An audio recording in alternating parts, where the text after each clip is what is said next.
Hasbro just made its biggest deal ever. The toy maker announced that it's acquiring Entertainment One, the studio behind Peppa Pig and PJ Masks, for $4 billion in cash. Scott Gamm is here with more. Scott, how does this deal benefit Hasbro? If Hasbro gets it. Right. Because it's not guaranteed. Right. And someone could come and still swoop in with a better offer. But they're pursuing it. So what does Hasbro hope to get out of it?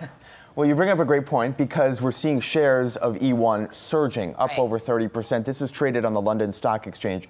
So I think what you were getting at is that if the stock surge exceeds what the offer that Hasbro gave them, well, why would E1 give the deal to Hasbro if someone else comes along with a higher bid? And we see this a lot in these kinds of deals, especially when you see such an outsized reaction. When you're fighting for Peppa Pig, it's not surprising, right? Well, there you go. She's quite a gal. 33%. This is quite a powerful brand. And you know, I was actually talking to our senior producer, Tracy Marks Bernstein. Her kids love these brands. And I think that speaks to the power that these brands have among not just toddlers, but preschoolers as well.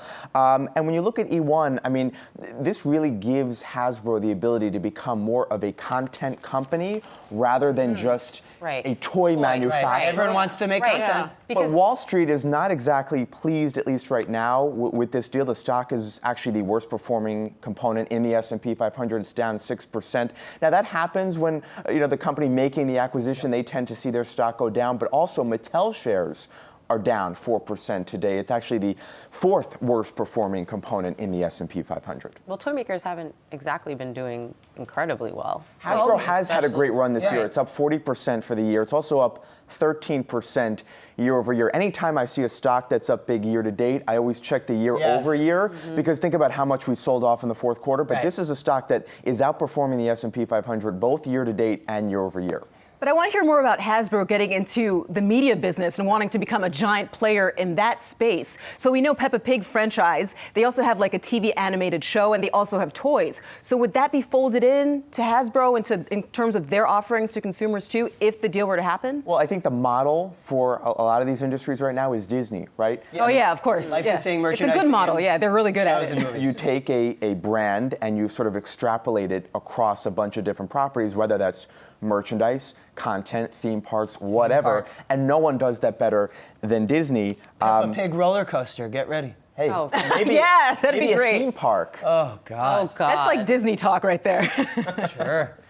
This story today, because it did hit high enough that E1 became more valuable than the offer is, reminded me of Barbarians of the Gate, which I just read, which, years ago when they did the famous LBO of Reynolds, Tobacco, and Nabisco, RJR Nabisco, the offers came in fast and furious, and just getting the offers made the stock pop so much that now all the offers had to be readjusted and go higher.